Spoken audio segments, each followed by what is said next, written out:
welcome back. You're here at Broker Talk. I'm Larry Lawfer. I'm your host. Each week, we bring you behind the scenes in the residential real estate business.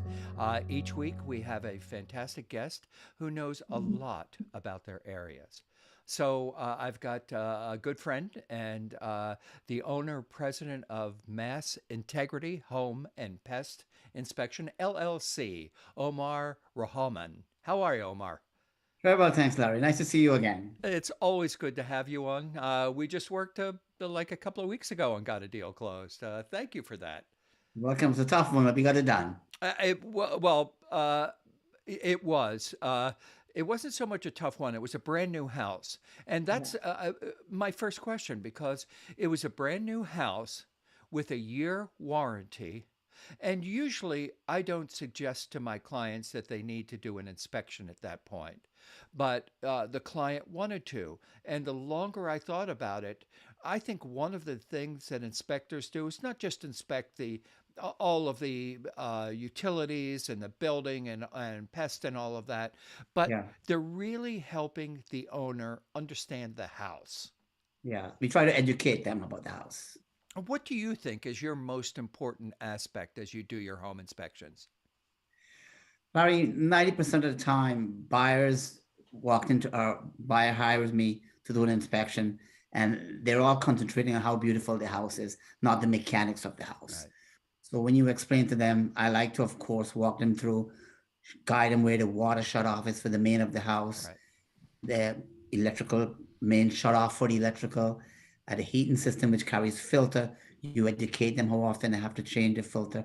So for me, the most part of it is trying to get my client familiar with that house during the inspection, so that we don't get a call back.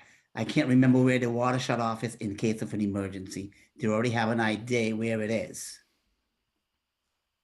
Absolutely. Not that they're ever going to remember that. Right. Well, that's why we take pictures, and there's a red Yeah, arrow pointing to that valve, so they will right. know that if they have to go back to look in the computer or the report, there it is. Well, that brings up the other point, the report. So many inspectors, they used to do it on paper.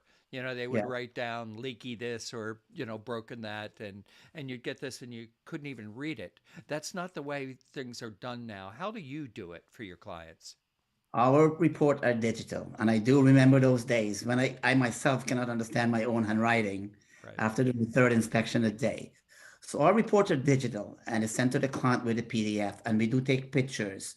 The good thing about our report, if there's an issue, let's say in the water heater, there's a highlight and an arrow pointing to that area where the problem is, and then there's a drop down telling you why the arrow is there, Right. verbiage. So that makes it easy for my buyer and client to understand. And I think that's another good point. I have worked with home inspectors.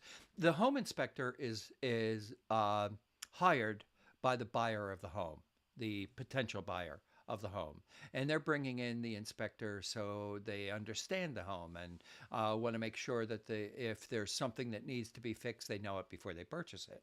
Um, some inspectors come in and they feel as though they need to point out things that maybe they are real things, but they may be minor things.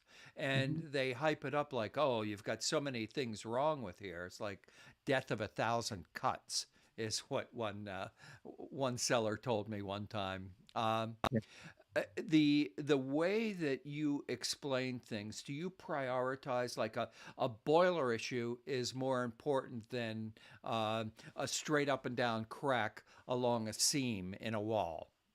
absolutely right. The reason for that is the boiler is more expensive Yeah, to repair or replace, and it is one of the main mechanics of the house. right. That way, you get your heat in the wintertime.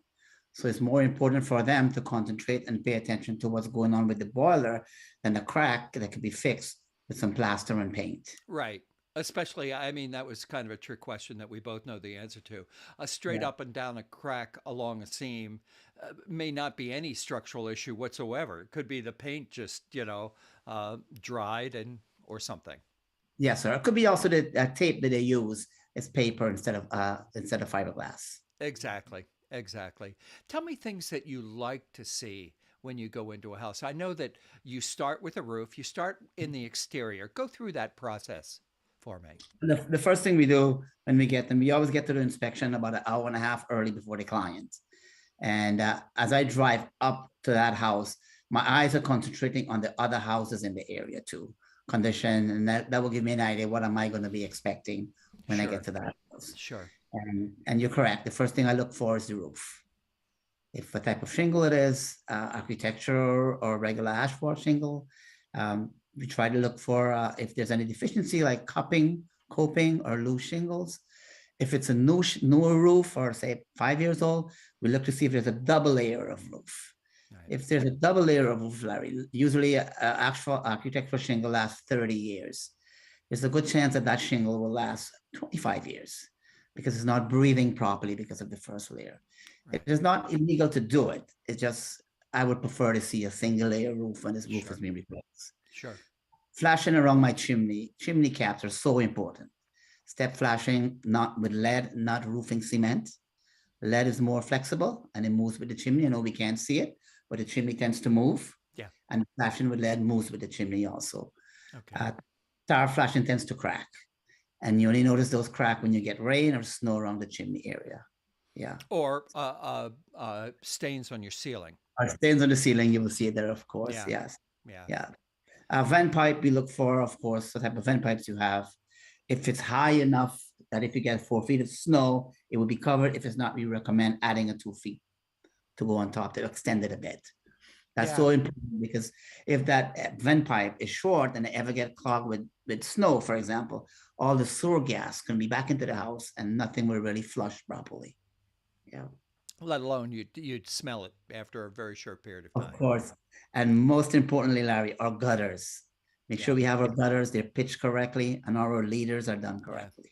yeah. Yes. And I never realized how dangerous icicles are on your because they usually come off the gutters and they weigh that gutter down and they pull those nails out from the fascia board just a Yes. little bit.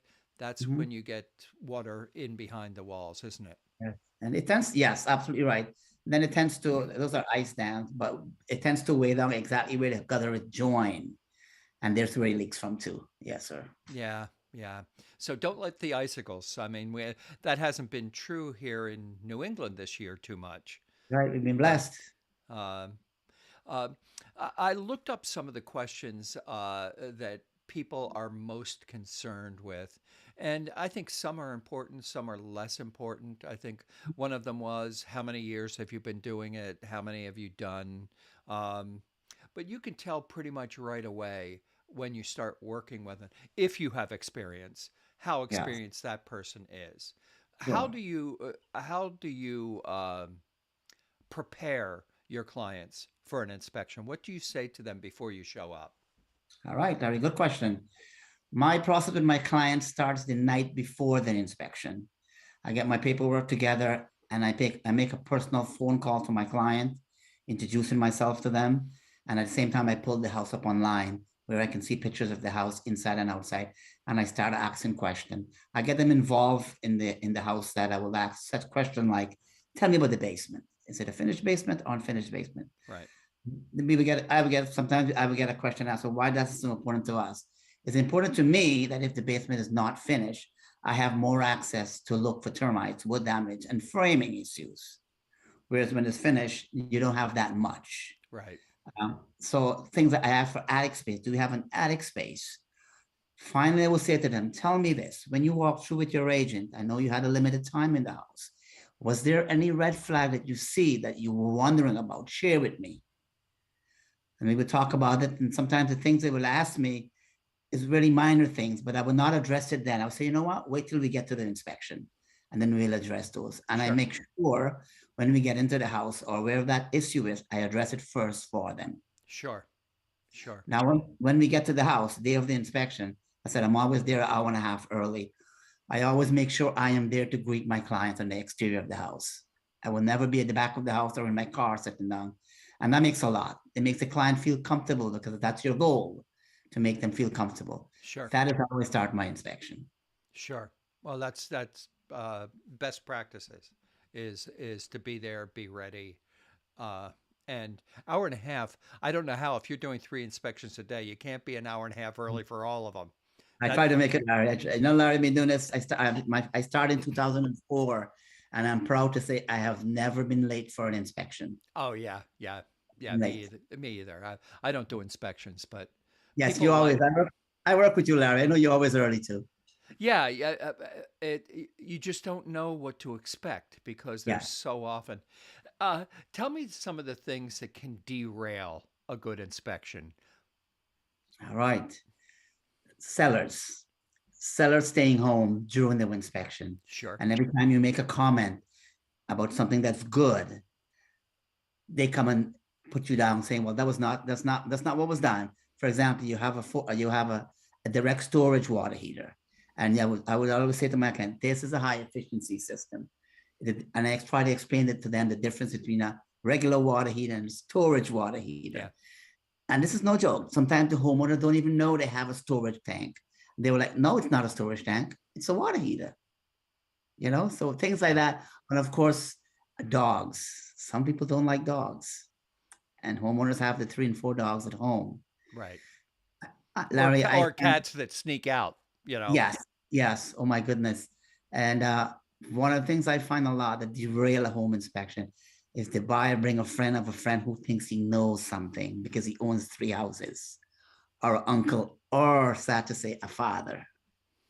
Yeah. Yeah, And they're there to protect you, make sure that you don't get, taken advantage of. It's absolutely nuts.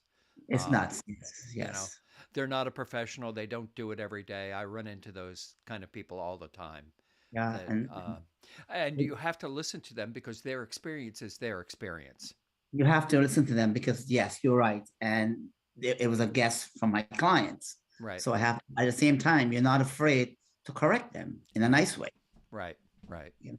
Yeah. Because at the end of the day, I'm going to answer to my client, not to them. Exactly, exactly. And a lot of agents will want to take ownership of that inspection, but I don't know if this is across the country, but in the places where I have my licenses, uh, you, since you work for the buyer, you can't give that inspection to anybody else unless that buyer allows you to do it. Yes, sir. That's why at the ending of my inspection, when I give my card out, I will say to the buyer, is it okay for me to attach your agent to the inspection so he gets a Right, copy? And they right, would say yes or no. right. Right. Yes.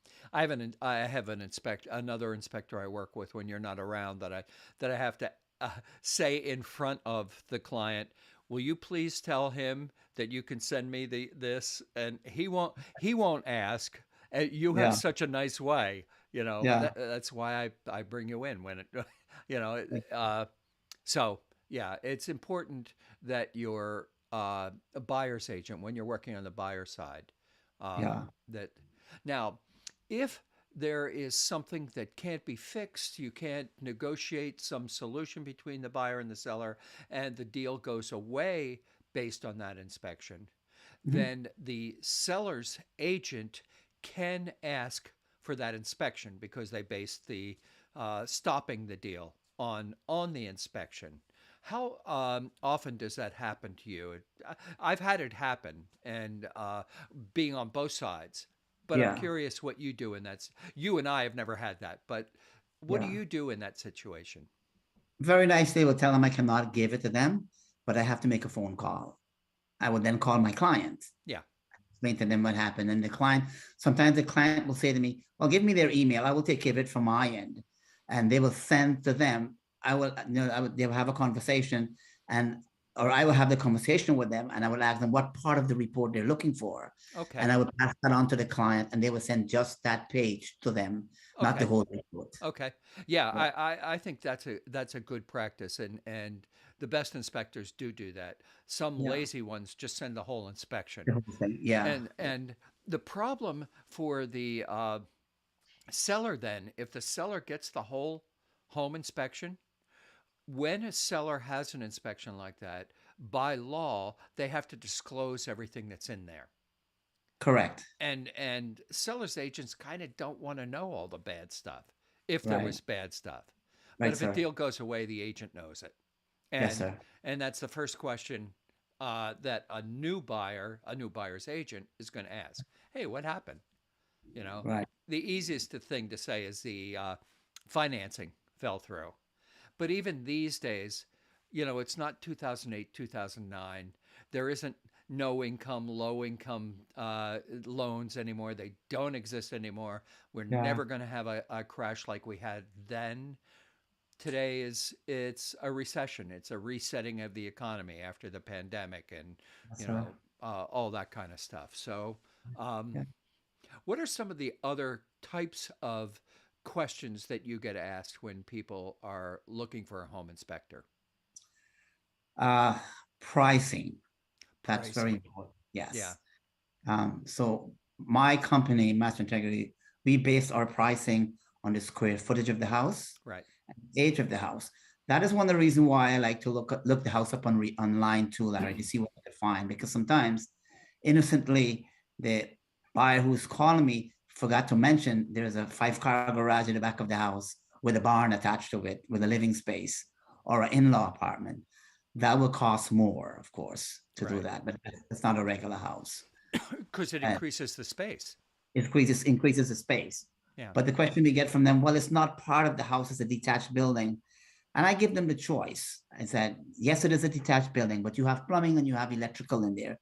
I cannot inspect it for you, but you want to know what's going on there. So this is your choice. And so that's about take the price of the house. I mean, age, of course. The older the right, house is, the little more it costs because it's more right. work and doing that. Yes.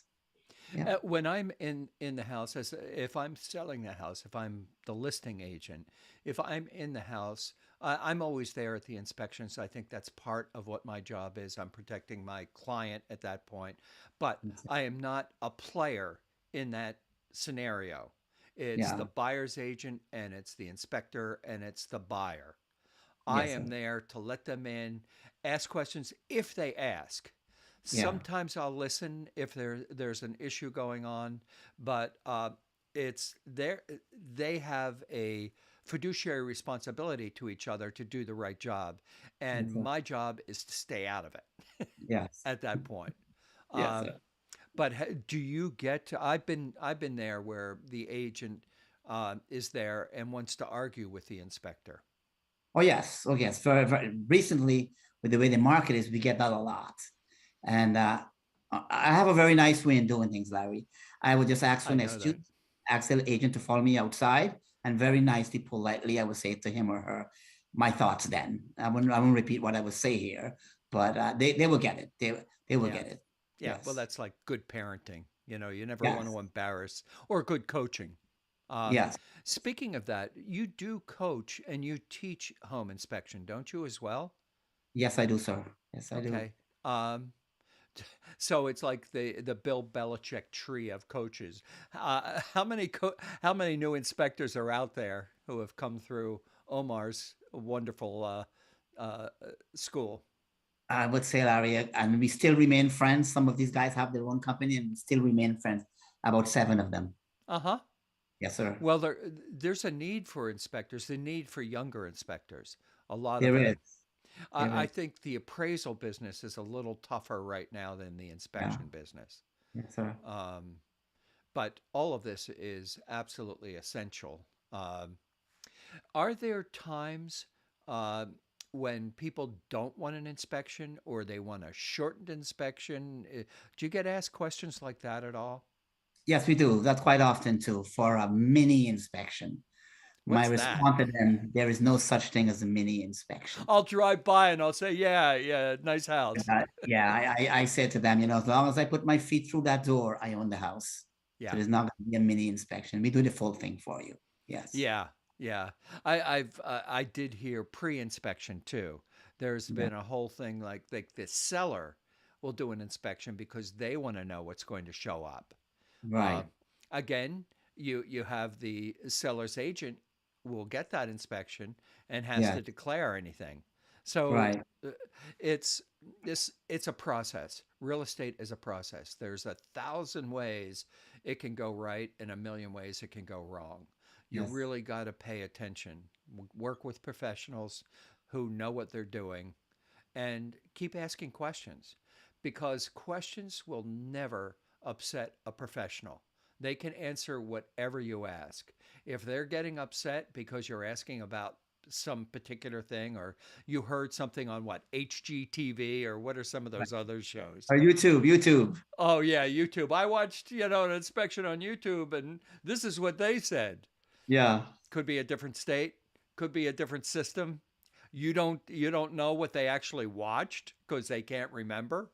yeah, Um, yeah, those TV shows, they're they're fun, but they're not very informative.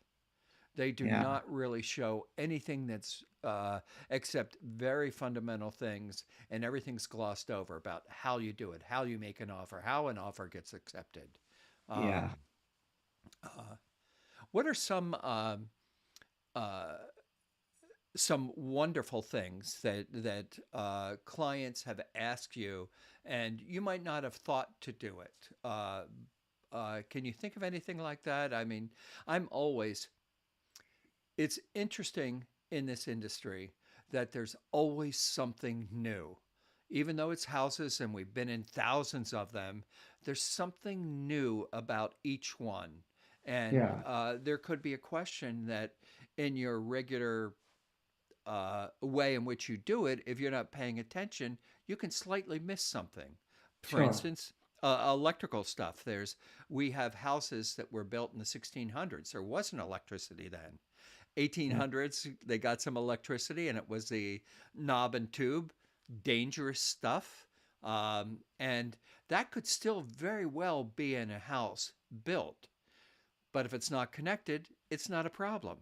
no problem. Yes. That was, by the way, that was one of those things that one of the agents in one of the inspectors did in a house that I was in. I knew there was and it was in the attic where it always is. It's the last Yeah. place, if they redo the house electricity in the house, they'll pull it everywhere. They're not going to go up to the attic, and there might Right. be, you know, um, but if it's still connected, it's still connected.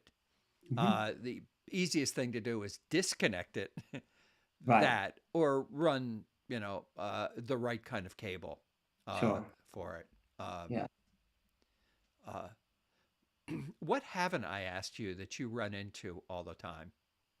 Access panels. Access panels that are screwed shut, Larry. Many times you have a third or a second heating system in the attic, which of course we need to get access to it. Yeah. And because the seller have the access panel screwed with 4 screws, 3-inch screws all the way, we're not allowed to open that. We have to get permission from them, and so we can't get access to that furnace or that's up there. And what I like to do also while I am there, I ask the seller's agent if you mind texting the sellers to give me permission to open that up, and then they forward the text to me so I have it as proof. Then I would do that. Or a gas fireplace that's not lit, but my client is so much in love with the fireplace that she really wants to see it work. And something, you want to go the extra mile for your clients, you do the same thing. And I'm pretty familiar with gas fireplace, so I do that, go the extra mile to get those lit and show them how it works. Things like that we would come up to. Or a house that is vacant, the seller turned the water heater off. Or the The other electricity. something like that. Yes, yes. So those are things we come across. Yeah. With electricity, if it's off, I'm not going to touch that. You can't touch it, Can't touch from it. what I understand. You can't Yes, turn something off because it might have been turned off by the fire department because there was that's a hazard, and you that, don't know that. You that's know, correct. That's I've correct. been in places where the inspector says such, and the agent will say, "Well, just give it a flick on or off," and Yeah, yeah. once you do that as a professional, and something bad happens, you own that. You own that house. Yeah. Yes, you own the house. Another is toilets that are turned off.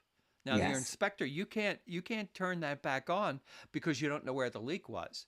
that's right. Obviously, it's turned off for a reason. Yes. Um, yeah, I've run into that kind of thing. But once again, if the seller give us permission through text or an email, we have that. Then we would turn it on, and I would stay right there, flush the toilet, let it fill back up, flush it a couple times, ask my client if they're satisfied. Then I would turn it back off and then flush it empty again. What kind of study do you have to do? I know you have a license. So Yeah. how many hours does it take? And I'm sure you have continuing education. Talk about educating yourself as an inspector? It's a constant Yeah, chore to educate ourselves because of the new product that's coming out every year yeah, in the industry now. But we do have classes every 2 year. I think there's about 12 classes. They last about 2 hours, sure. different times just to renew your license. And also we try to get to other companies that have program where, for example, if they bring a new heating system, they will have classes where you will get invite to the company to go and attend that meeting. They're educating you on that heating system and the way it perform. So it's a constant thing, Yeah. Larry, to be educated, just to keep in touch with what's going on. Sometimes you get lunch in those situations. Sometimes we're lucky, yes, Yeah, yes. I like lunch and learns. They're my favorite, you know. Oh yeah, I go for the cookies and the coffee. Oh, do you? Yes, because Sugar is my gateway drug. I've got to avoid it, you most know. most of the time that happens at night after work, I will go there, so I need the caffeine. Oh, yeah. No, I wouldn't sleep all night, but hey, we're talking about the fun stuff. Your um, educational requirements are the same as they are to be a realtor here in Massachusetts. It takes, and it's woefully short here in Massachusetts, but you only have to study for 40 hours and pass the test. 40 hours, this is a very important job, and 40 hours, uh, you might be able to pass the test, but you're not going to be able to give great advice because you haven't had enough experience yet. Yeah, Your job is a little bit different. You're focused on the functions within a home, and yeah. but the same with real estate agents. It's 12 hours every two years, and Hmm. that's woefully low Yeah, because think about split. Let's talk for a moment about all the things that have changed in the last couple of years with energy efficiency. yeah. Windows are very different. Split systems. Unique split systems, yeah. They've They're come a long way. those systems that go inside the wall. Yeah, um, where an older home, it's hard to get older homes air conditioned, and those systems that go inside the wall are a great way to do a big area because they're yes. more powerful than Mhm. those ugly window things that are Yes, hard yes, to get yeah, in, hard to get out, stuff like of that. course. Yeah. um, Let me see, is there anything else I missed? I think we've kind of All hit on everything. We right. have. It's really a pleasure. We've worked together a good number of years. I look forward to doing it with you again. If anyone out there is preparing to have an inspection, Omar Rohoman, Mass Integrity Home and Pest Inspection, is a great place to call. How do you want people to be in touch with you, Omar? Because via email or cell phone. Okay. You're like me. I don't want email. Just please don't don't send me another email. Give me a Uh, call. It's better that way than we have a voice conversation. yeah, And yeah, that's the better way for me. yeah. It's been absolutely wonderful. I appreciate you not taking that third inspection today and coming on with us here. Um, and I look forward to having you on the show again at some point, It's my Omar. pleasure, Larry, and thank you so much. Thank you for tuning in to another episode of the Broker Talk. Again, I'm your host, Larry Lawfer, but you know that. Like and subscribe. We look forward to seeing you next week. Thanks, Omar. See you soon. Thank you, Larry. Thank you, Recording sir. stopped.